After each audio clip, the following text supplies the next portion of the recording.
Afternoon, second floor of the mansion, Kaya's boudoir. Really, Mr. Mary? Kaya's face was full of surprise as she sat in her wheelchair, gazing out of the window at the world outside. Upon hearing Mary's words, she turned back in surprise. In that drum kingdom, can my illness really be cured? She asks, unable to believe it. Not. It's just a possibility. According to Mr. Luffy, it is the best medical country in the world. Mary didn't dare to guarantee, but said seriously, I have researched information about this country and confirmed its authenticity in your parents' diary. After finishing the conversation with Luffy, he immediately investigated the information related to the Drum Kingdom in the library. To his surprise, he found records about this country in Kaya's parents' diary. Now that he thinks about it, her parents probably considered taking Kaya there for medical treatment, right? However, for safety reasons, they gave up. I want to go. Kaya answered without hesitation, but then hesitated. Will this be too much trouble for Mr. Luffy? I owe him a great debt, my life is thanks to him. It will indeed be troublesome for Mr. Luffy, but this is something he brought up himself, Miss Kaya. You need to seriously consider it. This journey will be dangerous, after all, it is the Grand Line.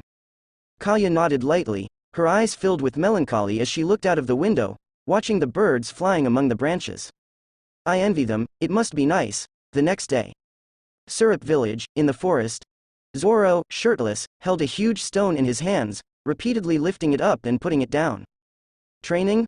Luffy strolled leisurely, eating a banana as he walked over. Luffy? Zoro put the heavy stone down with a thud and said, to defeat Hawkeye.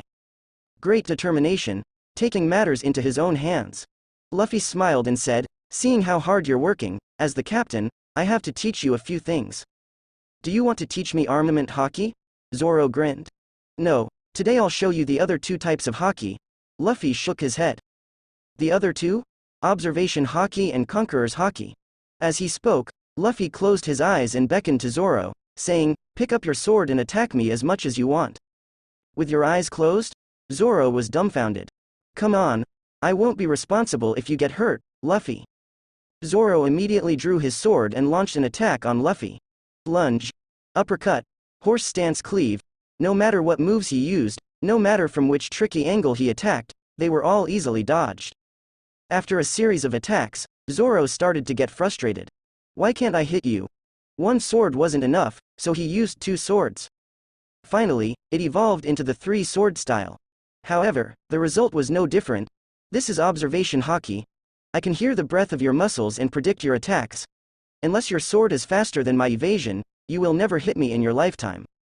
As he spoke, Luffy opened his eyes and in an instant, a wave of conqueror's hockey pressed down on Zoro. Thud.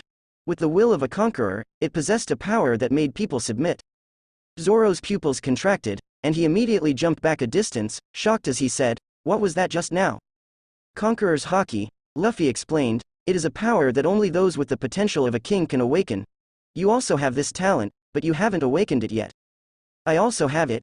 Zoro said incredulously, how do I do it? Just stare with my eyes. What nonsense are you talking about?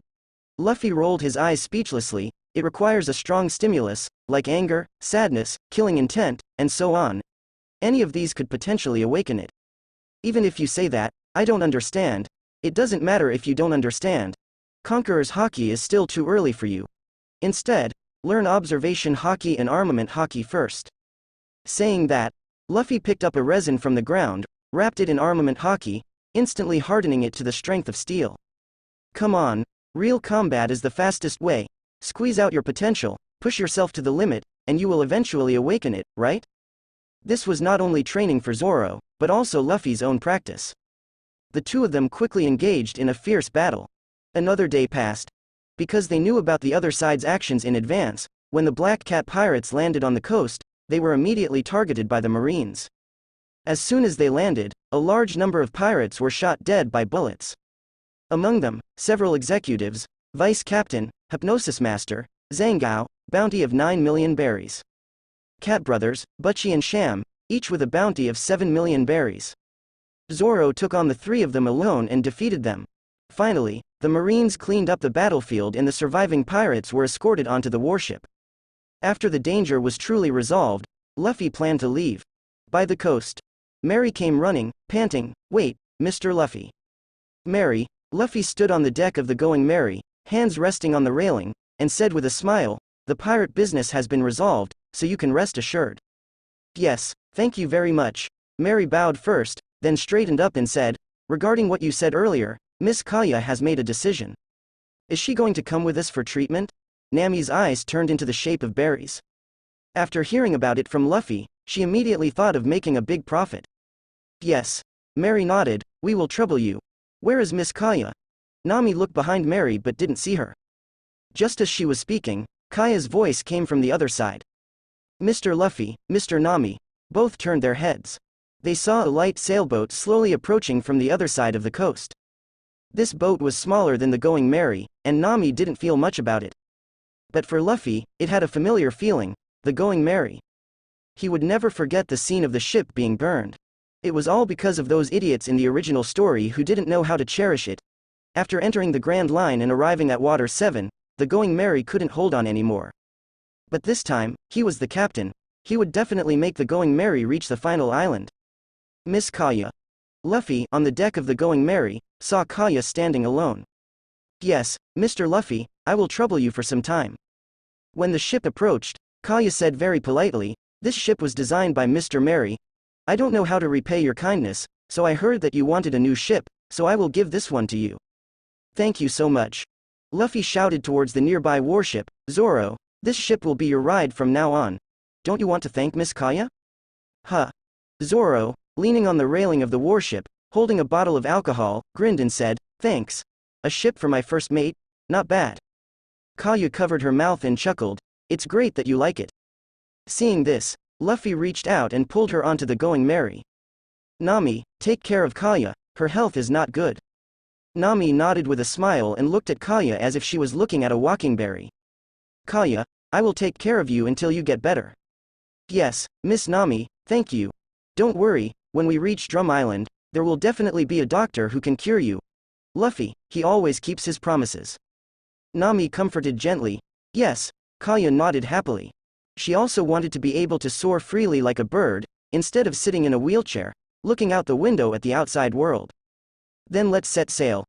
Luffy nodded in satisfaction and immediately jumped onto the Going Merry. Set sail. Hoist the anchor. As the ship slowly sailed out, a figure carrying a huge package rolled down the slope. "Wait." Usopp shouted anxiously, "Luffy, take me with you, I." Bang, bang, bang, he rolled back and forth, hitting the sides of the slope a few times, and when he rolled to the shore, he had already fainted. "Ha ha ha, get on the ship. I thought you wouldn't come, Usopp, that would have disappointed me." Luffy didn't mind bringing Usopp along.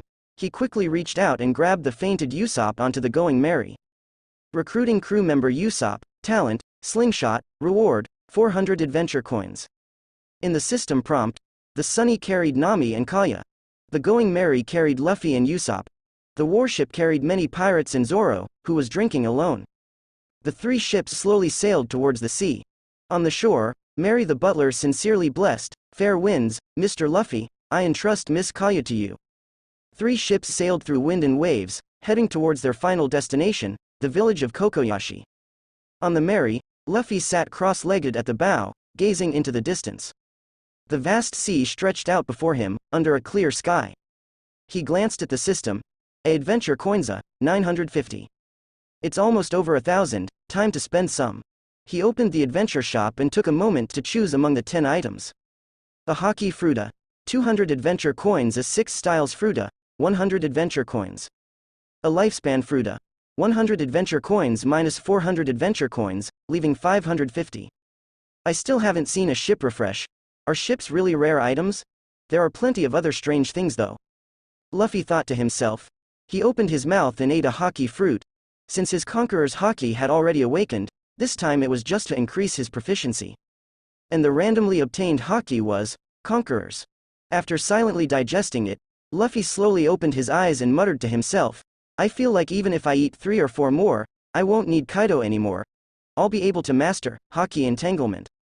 Hockey fruit is really a good thing, cheap and practical. As for the lifespan fruit, it wouldn't hurt to have more. He ate it on the spot, increasing his lifespan by 1. Afterwards, the lifespan displayed on the system panel changed to 72. He aimed to reach 100 years as soon as possible. As for the last 6 styles fruit, Luffy held the remaining fruit in his hand and pondered. He decided to give it to Nami. He wanted to conduct an experiment. According to the function settings of the Great Adventure system, cultivating crew members would also reward adventure coins. But when he had Nami eat a 6 styles fruit before, allowing her to master shave, there was no corresponding feedback. Perhaps she needed to master all 6 styles, or maybe using items from the adventure shop for cultivation wouldn't have this kind of feedback. Therefore, he was also teaching Zoro Haki to serve as a control group. Once Zoro awakened any kind of Haki and Nami fully mastered the 6 styles. This question would probably have an answer. Just as he was thinking, he heard a slight movement behind him. Luffy turned his head to look. He saw Usopp, who had been unconscious, rubbing his head and slowly waking up. "You're awake, Luffy. Where is this?" Usopp looked around. The vast sea, the exciting sea. Luffy laughed and jumped down from the Mary's figurehead. "You've been unconscious for 2 hours. It's noon now." "My head hurts. I hit a rock earlier."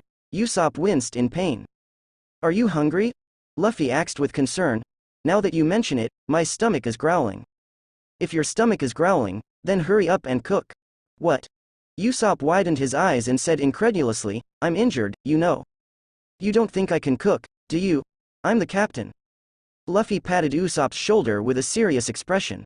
Hearing this, Usopp sighed, then smiled proudly and pointed to himself with his thumb. "I can't do anything about you. Since that's the case, I have to show you the culinary skills I've honed for 50 years, the great chef Usopp." "Oh, go ahead." Half an hour later, on the Mary, in the dining room. Luffy expressionlessly put down the ladle in his hand. "So, how is it?" "My stewed potatoes and meat," Usopp asked proudly. I suddenly remembered that Nami has something important to discuss with me." Luffy silently got up and quickly escaped from the Devil's Kitchen. "It's not that you can't eat it, it's just that compared to Nami's cooking skills, it's a lot worse. Let's go find dear Nami and have a meal together." With a swoosh, he leapt from the Mary to the Sunny. No one on the deck. Luffy walked into the activity room and happened to see Nami cooking in the kitchen. Immediately, he restrained his breath and silently approached, hugging Nami from behind. "Ah!" Nami let out a cute scream and almost spilled the hot oil from the pot. When she turned her head, she saw Luffy and scolded angrily, "What are you doing, scaring people?" Luffy sniffed the fragrant hair and couldn't help but laugh, kissing her. Having had previous experiences, Nami didn't resist and quickly softened in his embrace. The two of them completely lost themselves. Suddenly, a suppressed exclamation came. Nami stiffened and quickly pushed Luffy away, only to see Miss Kaya outside the kitchen. Her face quickly turned red. Kaya's face also turned slightly red as she explained in a low voice, "I just finished packing and thought maybe I could help. I'm sorry, I didn't mean to disturb you." Then she shyly ran away. "Shy, huh?" Luffy laughed. Nami punched his chest in embarrassment. "It's all your fault, idiot." "How embarrassing. I hope no one saw our expression just now." Luffy magically took out the Gomu Gomu no Mi. "Don't make a fuss, I've spent another 10 years of my life to get this for you." Seeing the familiar Gomu Gomu no Mi, Nami was stunned for a moment and felt deeply moved. Although she thought the idea of sacrificing 10 years of life was nonsense, she believed that this fruit must be very precious. Apart from her sister and mother, this was the third person who had been so good to her. Nami felt her heart melting. "Thank you, Luffy." She didn't know how many times she had said thank you, but this time Nami didn't refuse. She reached out and took the fruit, then took the initiative to kiss Luffy. Then she pushed him away with a smile and said, "Go out, don't disturb me while I'm cooking. I want stewed meat with potatoes." "Yes, yes." Helplessly leaving the kitchen, Luffy walked to the deck and saw Kaya standing by the side of the ship, her golden hair blowing freely in the gentle sea breeze. The corner of his eye seemed to notice Luffy, and Kaya turned slightly, apologizing shyly, "I'm sorry. How does it feel to be in the outside world?" Luffy shook his head, not caring. "So what if someone saw them kissing? It's not a big deal. I feel better, for the first time I feel like the world is so big, the sea is really vast." Kaya smiled slightly, as if the sea breeze had healed her condition. Although Usopp used to talk to her and tell her some interesting adventure stories, being in it was obviously more enjoyable. The journey will eventually come to an end, you can calm down and slowly appreciate the scenery along the way. Luffy walked over and stood side by side with Kaya. With a girl like her, of course, he had to use more artistic words, not like when he was with Nami, making jokes. Yes, Mr. Luffy. Kaya nodded in agreement. Call me Luffy, our captain. Huh. Suddenly, Luffy squinted his eyes slightly and looked at the distant sea. He saw a ship. There seemed to be someone on the ship, signaling with flags. Kaya. Do you understand flag signals? What does that mean? I'm sorry, I don't understand. The two of them looked at each other, looking confused. Semaphore, a traditional communication method used in navigation. Luffy, of course, couldn't understand it. If it were the semaphore used in the past, he would be very familiar with it. However, even though he couldn't understand it, he could probably grasp some meaning. Humans are a species that can communicate to some extent through gestures and movements. It seems like a distress signal, Kaya murmured. Yeah, I'll go check it out. Luffy nodded and immediately had a thought. In an instant, starting from his legs, his clothes quickly turned silver. At the same time, his hair ignited like flames. 2 flame clouds passed through his armpits, sun god, Nika form. Beside him, Kaya covered her mouth and exclaimed, Mr. Luffy, this is transformation? Luffy leapt into the air, swiftly soaring. He walked on air, and with each step, a white flame-like substance appeared beneath his feet. The abilities of the sun god were very complex. This ability to walk in the air was similar to Kaido's creation of flame clouds for flight. Note. On the other side, on a small boat, a man with the character, C, tattooed on his right cheek continuously waved a flag in his hands. He saw the marine warship and wanted to attract attention. However, when a person covered in silver descended from the sky, he was still shocked and opened his mouth wide. Who are you? He dumbfoundedly looked up. Monkey D. Luffy. Luffy put his hands in his pockets and casually walked over. He curiously looked down. There was another person lying on the small boat, with a pale face and a tattoo of the character, Thief, on his left cheek. Together, these two formed Pirate. He recognized these two. They seemed to be called Joseph and Johnny, bounty hunters, and also Zoro's subordinates. Are you a god? At this moment, Johnny murmured, Oh God, can you save my companion? He dropped the flag in his hand and made a praying gesture. Luffy Ichiraku, the sun god, indeed had the character, God. He immediately smiled and said, I know you, are you Johnny? Huh? Do you know me? Johnny was frightened. Zoro's subordinate, right? Zoro is now my subordinate, so you guys are my subordinates. I'll help you out. Luffy seemed to descend from the steps of the gods and, after coming onto the ship, grabbed Johnny and Joseph. Then, he leapt off the ground. Boom! Under the reaction force, the small boat shattered into countless pieces, while Luffy, carrying the two, drew a beautiful silver trajectory in the air and finally landed on the warship. Zoro! I brought your subordinates. While shouting, he threw the two onto the deck. Luffy? What's with that appearance? Zoro was sleeping against the mast of the warship.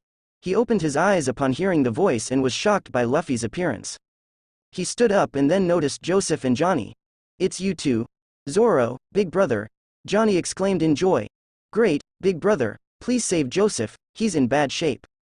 Luffy released his Nika form and said, It doesn't seem like an injury, probably scurvy. Scurvy? Zoro and Johnny clearly didn't know. This thing has killed at least 1 million sailors in the Great Age of Pirates. In simple terms, it's a lack of vitamin C, just eat more citrus fruits. You, come here. Luffy shouted at the marine. Luffy-sama, what are your orders? This person has a blood disease, go get some citrus fruits, oranges, or something similar. The marine glanced at Joseph and immediately nodded, yes, right away. Soon, after feeding him some citrus juice, Joseph's complexion improved significantly. The marine said, his symptoms seem to be getting better, he should wake up soon. Johnny immediately breathed a sigh of relief. That's great, he's alive. Now that everything is fine, you guys can chat. Luffy turned around and headed back to the sunny. Johnny stared in astonishment as Luffy's arms stretched out and he flew away with a swoosh. Zoro, what exactly is he? I am the captain now, with demon fruit power, there's nothing to be surprised about. Zoro grinned, completely forgetting his own shock when he first saw it. He's actually human, I thought I saw a god. Luffy was just walking in the air. Johnny couldn't help but say, by the way, Zoro, aren't you a bounty hunter anymore? Zoro shook his head and said, I have joined the Straw Hat Pirates now, I am the captain of the Straw Hat Pirates' first team, I am a pirate. A pirate? Johnny suddenly looked up at the sails of the warship. The sails were indeed marked with the Marine's Peace Dove logo. And just now, Luffy ordered the Marines to save people. What on earth is going on? Johnny's brain overloaded and he fainted. Joseph regained his vitality that same evening. After learning that Zoro had joined the Straw Hat Pirates and become the captain of the first team, they asked Luffy to join Zoro's command as a way to repay their debt of gratitude for saving their lives. Luffy didn't mind this situation, as he was already Zoro's subordinate, so joining Zoro's first team was fine. Crew member Johnny joins, average aptitude, receives 5 adventure coins. Crew member Joseph joins, average aptitude, receives 5 adventure coins. The only thing that made him complain was that these two were at the same level as Kobe, all weaklings. He could only let Zoro teach them. Time flew by, and a week passed in the blink of an eye. The fleet finally entered the target sea area, and Kokoyashi village was within reach. At this moment, in the warship's conference room, Luffy sat in the main seat, and the people participating in the combat meeting included Nami, Usopp, Zoro, Johnny, Joseph, and Marine Captain. His gaze swept over everyone, and then Luffy remembered to ask. By the way, what's your name? The captain who was axed burst into tears. Luffy-sama finally remembered. I am called D. Luma, belonging to the East Blue 153rd Branch, Marine Captain. Got it, Captain. Luffy nodded, pointed to a coordinate on the map, and said. According to Nami's information, we will be able to see the Dragon Pirate stronghold in half an hour. You should all know that it is a pirate crew composed entirely of fishmen. With our firepower, it's easy to wipe them out, but it's difficult to completely annihilate them without leaving anyone behind. Upon hearing this, D. Luma felt that he needed to make an appropriate contribution and immediately said, because fishmen can dive. That's right, if a few of them escape, it could have a negative impact. Luffy nodded, turned to Nami beside him, and asked, Nami, what kind of outcome do you want? As the victim, she had the most say. Seeing everyone's gaze focused on her, Nami took a deep breath and said, please drive them away, I'm counting on all of you. You're too kind. Luffy's face was speechless, changing from his usual gentleness to a cold and ruthless tone. Not a single one left, kill them all, leave no one alive. This bloody statement sent a chill through everyone present. As the overall commander of this operation, Luffy scanned the expressions of the crowd and spoke again. Don't think that any of the fishmen are innocent and don't deserve this. There is no such argument. The Arlong pirates, as a whole, are led by Arlong, and his crimes are unforgivable. To say that other fishmen have reasons for their actions is a joke. This pirate crew came from the Grand Line to the East Blue 8 years ago and has since occupied over 20 villages, with even more towns destroyed. They rule everything around them with force, collecting a head tax of 50,000 for children and 100,000 for adults per month. The number of people killed for not being able to pay the tax is countless. There is no innocent fishman in these despicable acts. At this point, Luffy looked at Nami. Nami closed her eyes and after a moment, opened them again, saying seriously, I was naive just now, I'm sorry. Now let me say it again, please help me eliminate the Arlong pirates. Her tone became resolute. Zoro grinned, no need to axe, aren't we comrades? Yeah, Zoro is right. Nami, we will definitely save your hometown. Johnny and Yosaku also firmly agreed. Luffy took a sip of tea and chuckled, this is all for justice. It sounds strange coming from your mouth. Usopp couldn't help but comment. Captain Smoker nodded solemnly, Luffy is right, this is all for justice. Hey, is it appropriate to say this with a group of pirates? Usopp's mouth twitched. Ha ha ha. Smoker laughed, I don't think you guys are pirates. If all pirates were like Luffy and you guys, what difference would it make if the whole world became pirates? Clap clap clap. Luffy clapped his hands, attracting everyone's attention. After confirming the operational objectives, next is the specific operational plan. At this moment, Nami raised her hand to signal. Luffy, I have a way to gather all the fishmen. Are you sure? Nami looked at him gently, smiling, after all, this is about my hometown, I want to contribute, and don't underestimate me, Luffy, I am your navigator. Shortly after, everyone gathered at the bow of the warship, watching the Going Merry leave the fleet and head towards the Arlong pirates' stronghold. Luffy, are you really okay with leaving it to Nami? Captain Smoker asked with a hint of worry. Don't worry. That woman has mastered 2 techniques in 6 styles. If there's any danger, those bunch of rotten fish and shrimp won't be able to stop Nami. Luffy wasn't worried at all. Let's go to Kokoyasi village first. Yes. Arlong Park, the Arlong pirates' stronghold. Nami stood at the entrance of the main gate, feeling a mix of emotions. She recalled her childhood, the time she spent with her mother and sister. Despite the poverty and sometimes having to survive on just oranges, those were warm and beautiful times.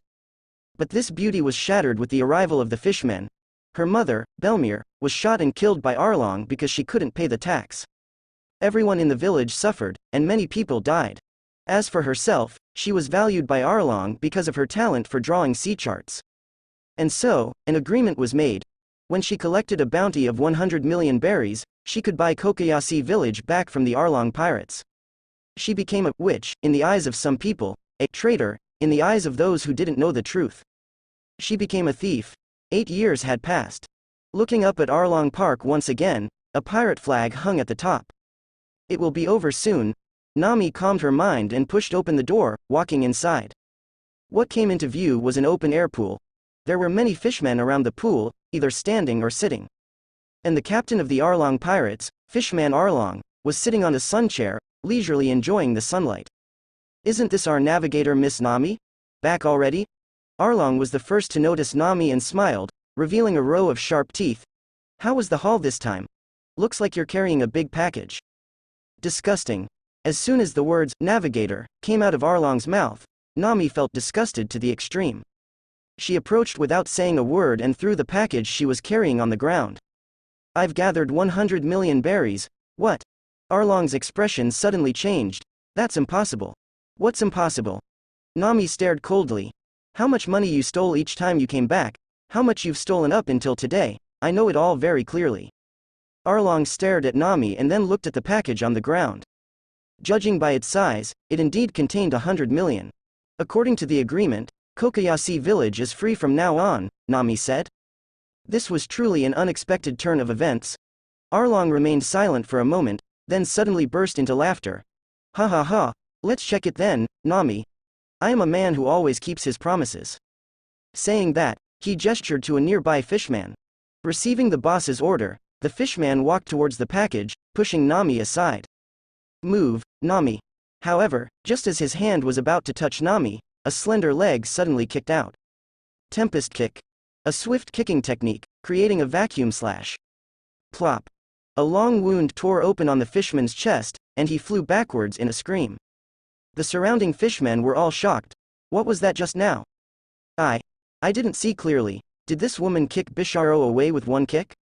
His chest is bleeding. The fishmen were filled with doubt and astonishment. Even Arlong's pupils contracted. When did Nami acquire this kind of fighting power? Is this a move that humans can use? Others couldn't see clearly, but he could see it clearly. It was a slashing kick. Nami, what are you doing? Arlong's face turned ugly as he questioned. Don't touch my money so casually. Nami stood with one hand on her hip, full of momentum. This agreement needs to be witnessed by everyone. If you go back on your word, you will lose all your dignity in front of your subordinates. I don't trust you, Arlong. Hearing this, Arlong sneered inwardly. Naive humans. They have no idea how united fishmen are. Even if he were to publicly go back on his word in front of everyone, so what? As the captain of the Arlong pirates, he would never lose his prestige, because they are fishmen enslaved by humans. I see, it's only natural for you to have such concerns. In that case, let's wait until everyone is present to witness this agreement made 8 years ago. Arlong laughed heartily. Hachi. What's the matter, Arlong? An octopus fishman emerged from the pool. Go and notify the people outside to gather. We should prepare for a grand celebration. After all, this is 100 million berries, ha ha ha. Amidst the wild laughter, Arlong stood up and returned to the house. His face instantly darkened. Something's not right. Nami's money couldn't have been gathered so quickly. Thinking this, he picked up a Den Mushi and dialed a number. It's me. We have a big deal to discuss. You have logged into the new island of Kokosia village and obtained 100 adventure coins. When the system prompt sounded, Luffy finally set foot on the land of Kokosia village. Behind him, a warship was unloading, and cannons were being carried down. Among them were the buggy cannonballs, contributed by Buggy. The power of one shot was enough to destroy a street. It has to be said that Buggy's strength is not that great, but the research and development technology of the cannonballs is quite impressive. Follow me, a small team. Luffy gave the order and led the people towards Kokosia village. When the Marines appeared in the village, the villagers on the road were very shocked. Marines? They actually came to this island? What are they here for? No one dared to approach, and even subconsciously made way. It seems like we're not welcome. Zoro shook his head. Isn't that obvious? Arlong has been causing trouble here for 8 years, and the nearby Marine base hasn't done anything. It's normal for them to not have a good impression of the Marines. Just as they were talking, a middle-aged man wearing a windmill hat and a police uniform hurriedly walked towards them. Marines. What are you here for? Seeing this person, Luffy had a strong impression. You're the village police officer here? I remember your name, Jhin. Do you know me? Jhin was stunned. Nami mentioned you. Luffy smiled and said, perfect, I'm planning to clear out the dragon pirates who have been occupying this place. You, follow the Marines behind me to evacuate the people. Nami. Jhin was surprised, are you here to eliminate Arlong and his gang of fishmen? Unbelievable. For 8 years, the village that had been neglected and ignored actually had Marines coming to take charge? Enough with the idle talk, go quickly. Luffy waved his hand and remembered something. By the way, where is Nami's sister, Nojiko? I am Nojiko. At this moment, a girl with short blue hair walked over. Luffy glanced at her. She was a quite spirited girl, perhaps because she had been growing oranges under the sun for a long time. Her skin had a wheatish color. Seeing her, Luffy immediately recognized her. Do you have something to tell me, Marine? Nojiko secretly assessed the group of people. The few leading ones, the one wearing a straw hat, the one with 3 swords, the man with a long nose. From a distance, she even thought this guy was a fishman. They definitely didn't look like Marines, but behind these few people, there was indeed a team of Marine soldiers. Nojiko, Nami asked me to give this to you. Luffy took out a piece of paper from his pocket and handed it to her. Take me to the coordinates on top. With a hint of doubt, Nojiko took it and looked at it. It was a simple map, but if it wasn't for her, she would definitely not recognize what place it was. And below the map, there was a message from Nami. Nojiko, you can fully trust the person who gave you this note. Please follow his instructions. The signature was Nami. It is indeed Nami's handwriting, but who are you? What is your relationship with Nami? Asked Nuoqigao curiously. To have someone whom Nami can completely trust, it's a bit unbelievable. I am her captain, as well as her comrade. In the future, we might even become family, Luffy smiled. Is that so? So, you are Nami's man? Nuoqigao thought in shock. That girl found herself a man who looks quite formidable without making a sound. What about Nami? She didn't see her sister's figure. She is doing an important preparation. Anyway, take me to the place first. I understand, I will take you there. Seeing this, Luffy said to the soldiers behind him, you follow this police officer named Jhin to evacuate the people and ensure their safety. Yes, Lord Luffy, led by Nuoqigao, everyone left the village and arrived at an orange orchard. Is this the place? Luffy confirmed. Yes, this is it. These are all Nami's favorite orange trees. This is Bello Mello's orange orchard, right? Luffy thought to himself, burying money in a place like this is something Nami would do. Suddenly, voices could be heard from the orange orchard. Dig, dig hard. That's a huge sum of 100 million berries. Dig 3 feet deep and find it for me. Yes, Colonel. Hearing this, Nuoqiko's expression changed, and she immediately rushed over. What are you doing? She saw more than a dozen Marines digging holes in the orange orchard. The leader looked cunning, like a rat. Oh, someone is getting in the way.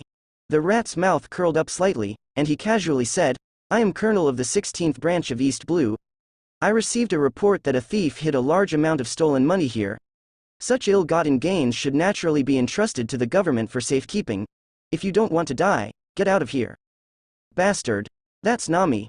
Nuoqiko's face turned ugly, trembling with anger.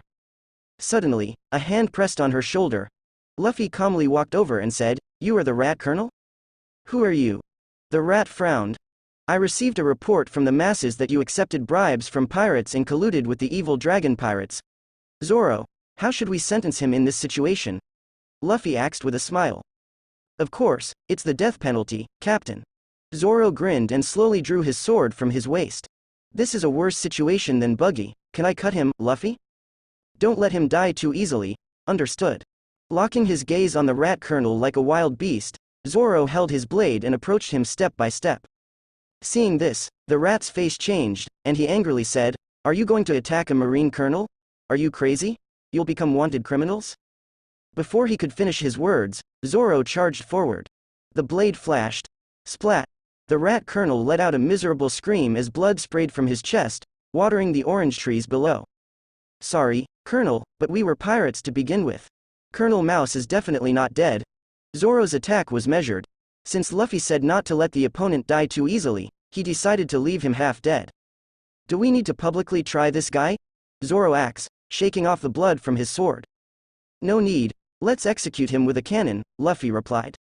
Luffy shook his head and instructed Usopp, "Go give him a simple bandage and tie him up." Since they had decided on an execution, they couldn't let Colonel Mouse lose too much blood and die in a coma. This is really too easy for him. Nico Robin was shocked. "You killing a marine colonel, is that okay?" she asked, a bit confused. She was a little confused. Is this marine fighting against marines?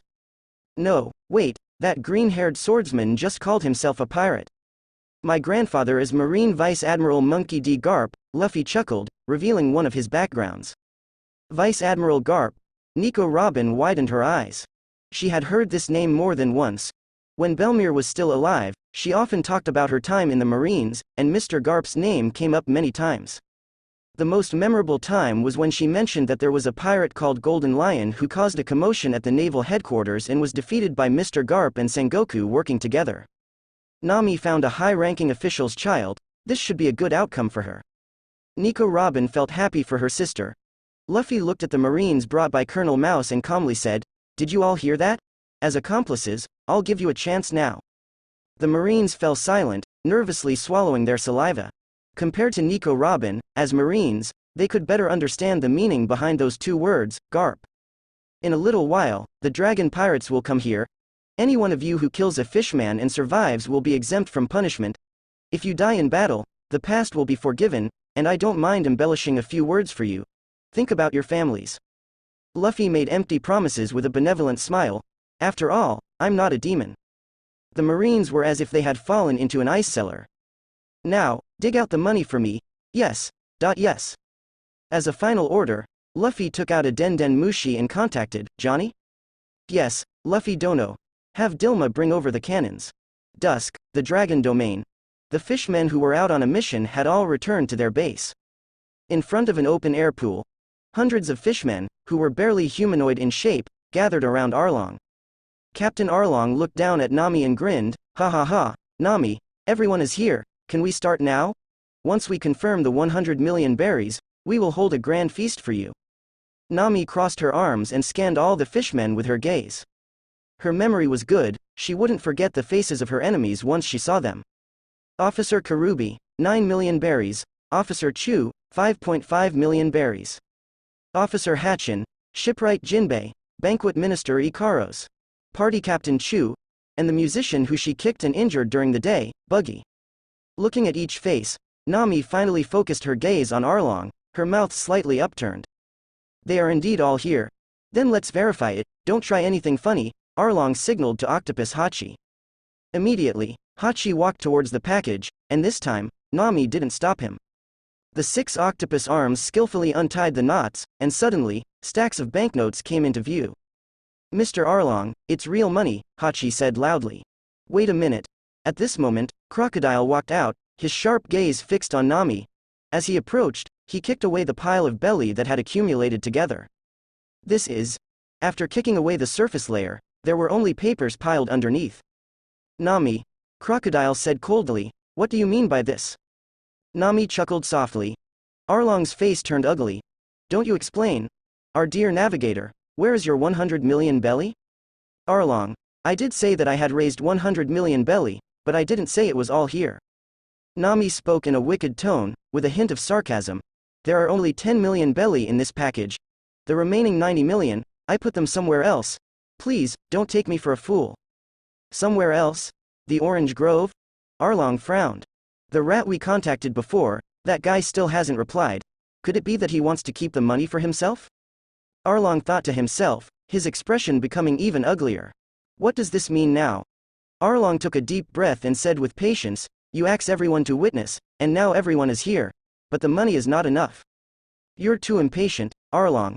Come with me, I'll take you to where the money is hidden, in that orange grove." Saying that, Nami ignored the 10 million on the ground and turned to walk outside. The officers exchanged glances. "Arlong, is this woman playing some trick on us?" "Ha ha ha, she's not lying. The money is indeed in the orange grove." Arlong dismissed it, thinking that mere humans could only play some insignificant tricks, fearing that he wouldn't acknowledge it, and made some meaningless plans. "Follow me, that money belongs to us. With this 100 million, our Fishman Empire can take the first step." Oh, the Fishman immediately became excited. Immediately, under Arlong's lead, many fishmen followed Nami to the orange grove. "Where is the hiding place?" One officer immediately asks. "We've come this far, Nami, don't tell me you want to play some treasure hunt game with us?" "It's over there." Nami pointed to the location of the treasure chest. Seeing this, two fishmen immediately went over and started digging with their bare hands. The strength of the fishmen was 10 times that of ordinary people, so digging a bit of soil was extremely easy for them. "We found it," one of the fishmen suddenly said. "Take it out." With the combined effort of the two fishmen, a huge wooden box was moved to the ground. Arlong and the others quickly walked over. However, when the box was opened, the faces of the fishmen all changed. Human? There was no money in the box, only a human. The human was wrapped in bandages, and blood stained the area. Rat. Arlong's pupils contracted. Woo woo woo. The rat, desperate to speak, had Usopp's smelly sock stuffed in its mouth. Enraged, Arlong's face twisted in anger, and he suddenly turned around. Nami. However, the woman's figure was nowhere to be seen behind him. At the same time, on a hill not far from the orange grove. "Luffy, I'm safe now." Through the Den Mushi, Nami reported that she was safe. "Stay away, Nami. It's very powerful. You might even smell the aroma of grilled fish from several kilometers away." Luffy chuckled lightly, hung up the Den Mushi, and gave a cold order to the soldiers operating the cannons. "Blast them hard. I don't want to see a single ant alive within a radius of 1 kilometer. "Yes, Captain Luffy," accompanied by the ignition of the fuses. Dozens of cannons roared in unison. One buggy cannonball after another poured into the target area. Boom boom boom. In an instant, the flames surpassed the evening glow. Screams and howls filled the air. Luffy prepared a total of 24 cannons. The 24 cannonballs fired in a single volley were all Buggy's buggy cannonballs. These cannonballs were found in Buggy's headquarters after capturing him in Orange Town. Their power is enough to destroy an entire street in Orange Town with just one shot. And now, a total of 24, boom, boom, boom, boom, boom. The flames soared into the sky, and in almost an instant, an area of thousands of meters around Orange Grove was leveled. Thick smoke billowed up, roaring in the sky like a fire dragon. Hit. In front of one of the cannons, Usopp proudly punched his fist. "Serves you right, fishmen. Taste the attacks of the brave warrior of the sea, Captain Usopp, who never misses." The flames consumed everything, turning the sky above Kokoyasi village red. "Continue," Luffy said calmly. "Luffy-sama, we have run out of buggy cannonballs," a gunner reported. "Switch to regular cannonballs and keep bombing until we're done." "Until we're done." The gunners looked at the ammunition rack behind them. One rack had 20 cannonballs, and there were 30 racks like this. 600 cannonballs. This is most of the stock of the 153rd branch. They floated across the sea, spanning nearly 1,000 kilometers, to reach Kokoyasi village, ready to be fed to these fishmen. They should be happy, no doubt. Yes, the gunners immediately started their actions. The thunderous roar of the cannons continued, like a cruel symphony, mercilessly plundering lives on the battlefield. In fact, it didn't need to be so troublesome. Luffy could instantly stun those fishmen with Conqueror's Haki, turning them into fish on a cutting board, ready to be slaughtered. But as someone with a fear of insufficient firepower, he just liked to blow things up. Explosions are art. Boom, boom, boom. The bombardment continued, far from over. The residents of Kokoyasi village, under the persuasion of Officer Aegean and some marines, had all evacuated from the village. They took refuge on a beach outside the village. However, even so, the towering flames were still clearly visible. The constant deafening sounds made people's hearts tremble. Are they attacking the Arlong pirates? It's been more than 5 minutes, and the explosions are still going. What's the situation? Did they win? The villagers were very concerned. We will win. In the evening glow, the figure of the orange-haired girl appeared in front of everyone. Nami. Jhin was surprised. Nojiko immediately rushed forward, looking worriedly at her sister. Nami, I heard about your plan from Luffy. Are you okay? I'm fine. Nami smiled and shook her head, shouting to the villagers, everything will be over soon, so don't worry. From now on, Arlong and his gang will no longer oppress us. Kokoyashi village, and many other villages and towns nearby, everyone is free. At these words, the villagers erupted in a huge cheer, and everyone had smiles on their faces. Nojiko, I want to ask you for a favor. Nami looked at her sister. What? Nojiko asked with a smile. The bombardment of the cannons continued for a long time, until all the cannonballs were completely used up, and the roar finally subsided. 16th Branch Squad, go up and clean up the battlefield. Luffy waved his hand and gave orders. Colonel Mouse brought over a dozen Marines and reluctantly began their operation. The task at hand was simple: to finish off any remaining fishmen who still had a breath of life in them. As they entered the bombardment zone, they were met with a scene of devastation. The orange grove had disappeared, and a house outside the grove was also gone. The ground was charred black, with flames still burning and the smell of gunpowder lingering in the air. Fishmen's limbs and arms were scattered everywhere, their bloody appearance unsettling. These bodies were scattered far apart, indicating that they were exhausted from trying to escape during the bombardment.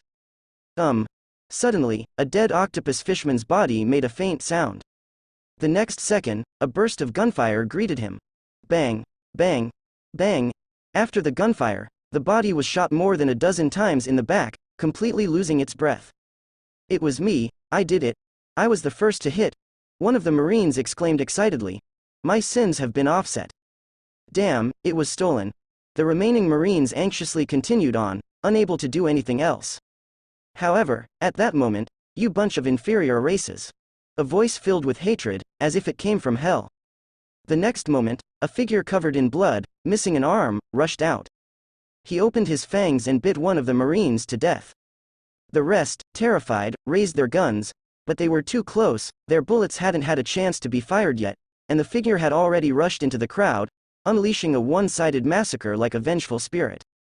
In just a few seconds, the screams subsided.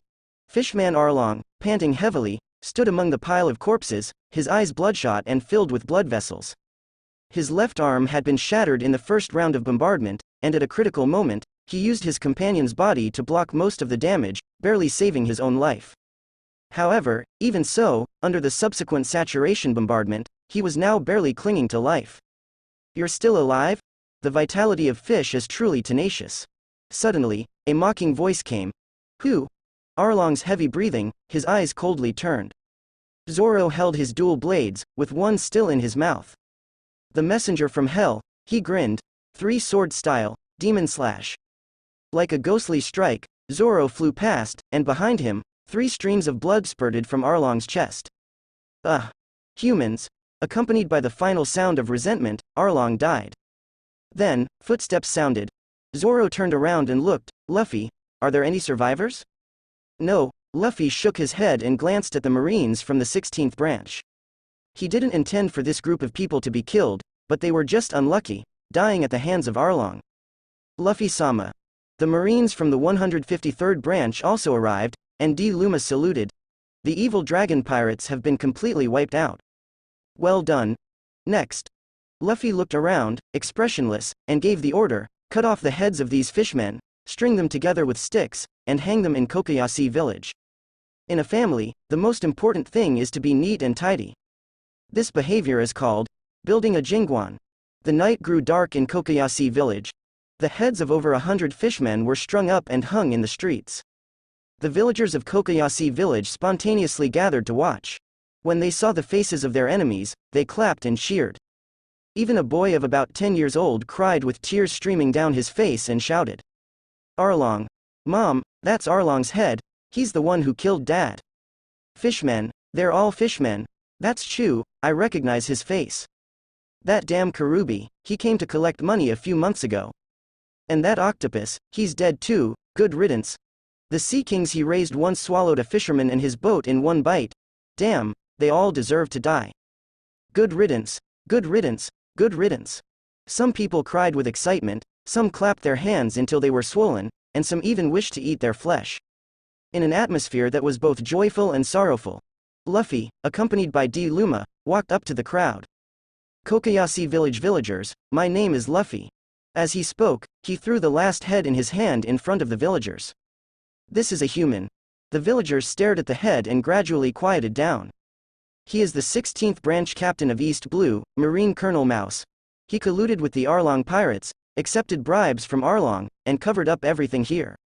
It can be said that he is one of the root causes of your 8 years of suffering. Now, I have taken this head for you.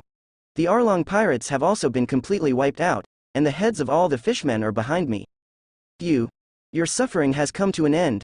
Tomorrow will be a new beginning, so celebrate. After listening to these words, the villagers shouted excitedly. Long live Luffy! Luffy, you are the hero of our Kokoyashi village. No, you are the son-in-law of our Kokoyashi village. Wait a minute? What does son-in-law mean? Huh? You don't know? Luffy was brought here by Nami. That girl fell in love with Luffy at sea. I see, so that's why Luffy came from afar. Wow, how romantic. I heard they are getting married soon, is that true, Luffy? Please let me have a drink at the wedding. No, I heard they are already married and have children. The atmosphere suddenly changed, becoming chaotic. Listening to the increasingly absurd remarks, Luffy couldn't help but twitch his mouth. How did this rumor spread? Who did it? Ha ha ha. Beside a house on the street, Nami leaned against the wall, laughing so hard her stomach hurt. It wasn't her doing, she just told everyone about Luffy and Nami's relationship. In fact, as an older sister, she was more curious about the story between these two. Luffy didn't bother to explain the increasingly absurd rumors to the villagers and announced publicly. Don't thank me, I only did a small job. The other hero of this operation is this person by my side, he is Captain D. Luma of Marine Branch 153. After saying that, he quickly left. Looking at the countless pairs of eyes focused on him, D. Luma took a deep breath and said, I'm very sorry, villagers of Kokoyashi village. Luffy said that I, as a member of Branch 153, am another hero, but I can't bear that title. Half a month ago, I also. He began to tell the story, starting with the incident involving Vice Admiral Mocha. He felt it was necessary to spread the deeds of the Straw Hat crew. Speaking of which, where did Nami go? Luffy stood on the rooftop of a building, activating his observation haki, but he couldn't find Nami in the crowd.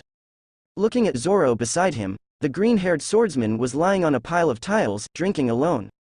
As for Nami, she went back to the sunny, he said, unable to help but laugh. What's your child's name? Ha ha ha.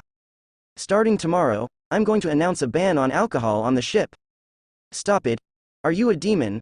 Zoro, with his shark-like mouth, retorted. Not bothering with the drunkard, Luffy leapt towards the sunny. Back on the deck, his observation haki immediately detected the presence of two people. In the large bathroom, the library, the measurement room, and the upper-level bathroom on the sunny were all connected. Located below the platform at the stern of the ship. It seems like nothing's wrong. After confirming that Nami's presence was normal, Luffy walked to the upper-level platform. As he stepped over the stairs, the sound of his footsteps seemed to enter the large bathroom below. Who is it? Nami's cautious voice sounded. It's me. Luffy. Her voice became joyful. Luffy sat on the ship's edge, blowing the evening sea breeze, and smiled. Are you taking a bath? I'm coming in. Come in, but it'll cost you 100,000 berries, Nami replied with a smile, even somewhat provocatively. No. Inside the bathroom, Kaya blushed and hurriedly stopped. I'm inside, Mr. Luffy. Don't worry, he won't do anything like that. Is that so? After that, their voices became quieter, as if intentionally avoiding him, whispering something. Luffy shook his head. This girl was becoming more and more arrogant for no reason. He needed to find an opportunity to teach her a lesson. With the issue in Kokoyashi village resolved, we need to prepare for entering the Grand Line. While contemplating their next move, he blew the comfortable sea breeze. After who knows how long, the door to the lower cabin opened, and Nami and Kaya, who had finished bathing, walked out together.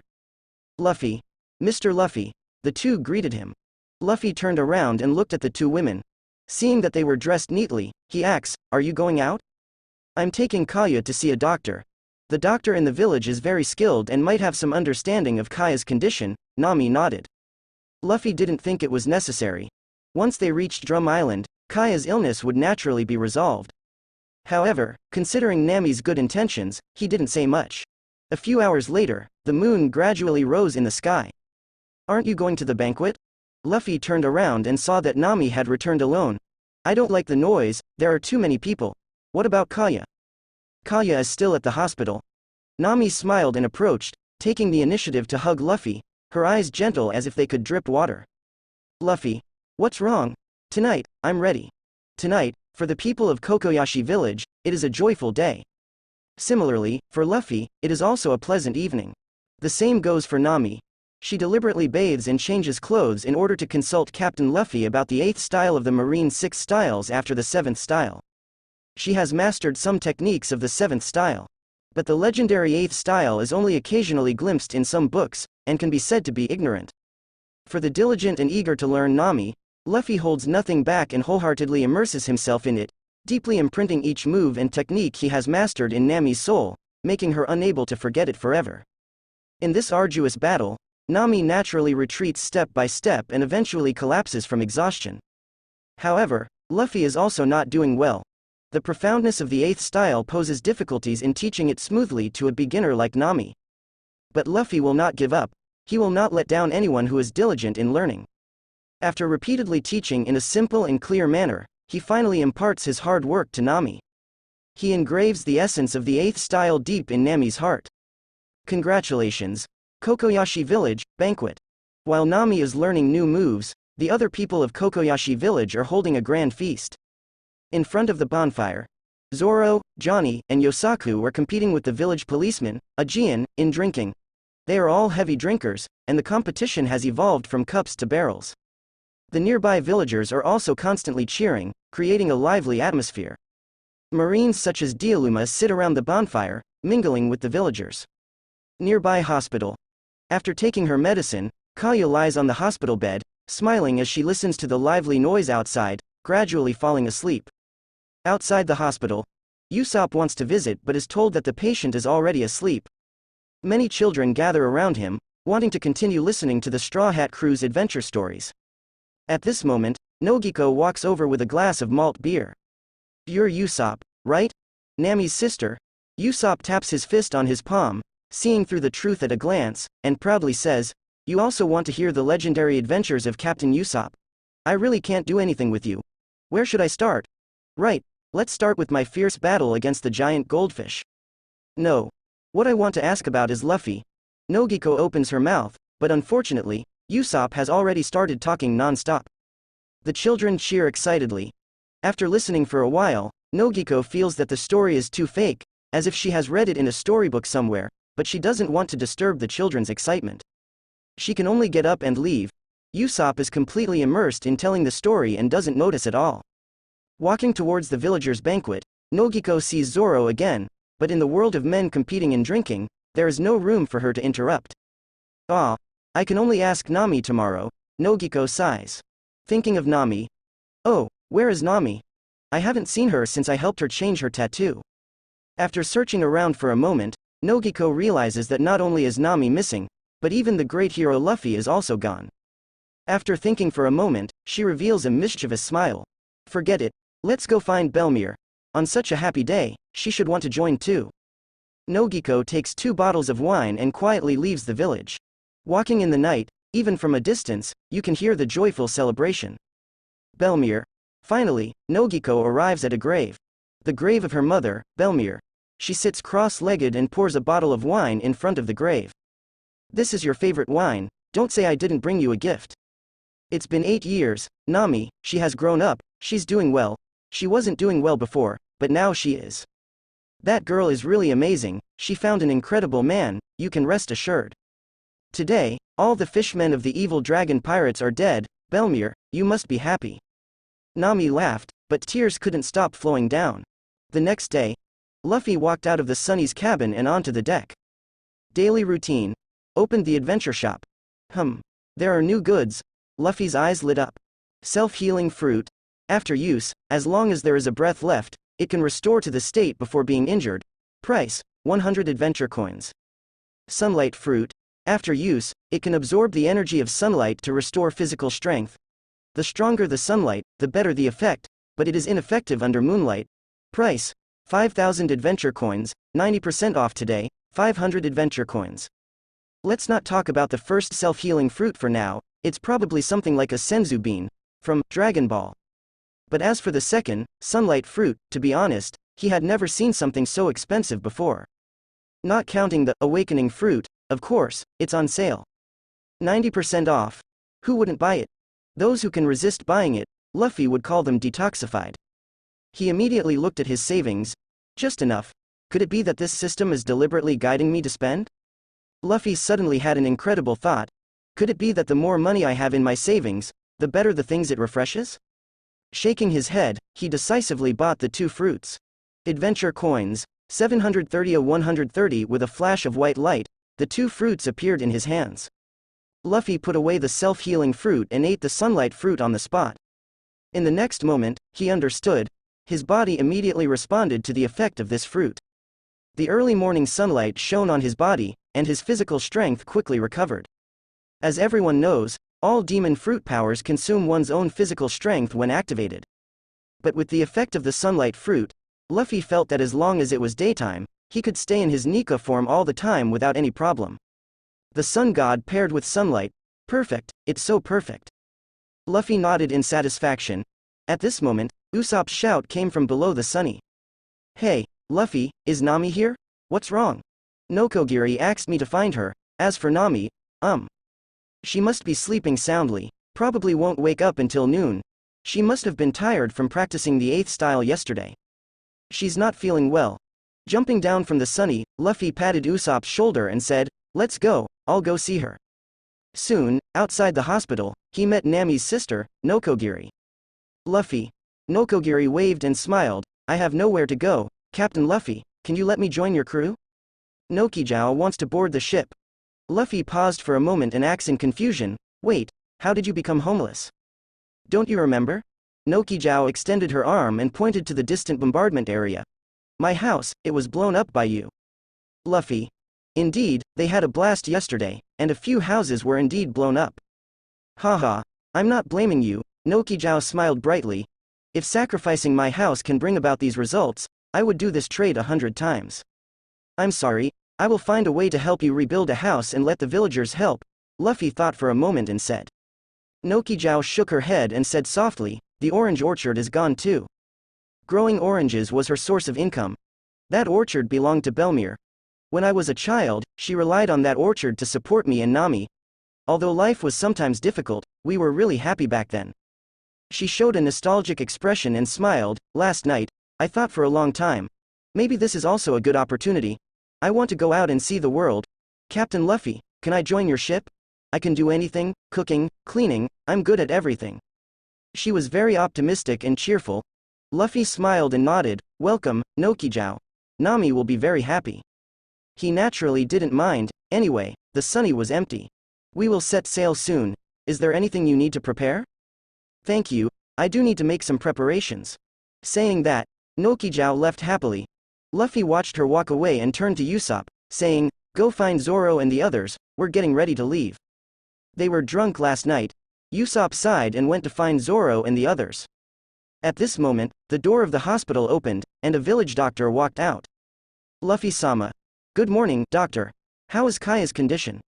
I'm very sorry about this. The doctor apologized, saying that he was powerless to do anything about Kaya's condition, and he couldn't even determine what illness she had. Kaya-sama has been taking medication all along, so I prepared some according to the same ratio. How much is it? How can I accept your money? You are our village's benefactor.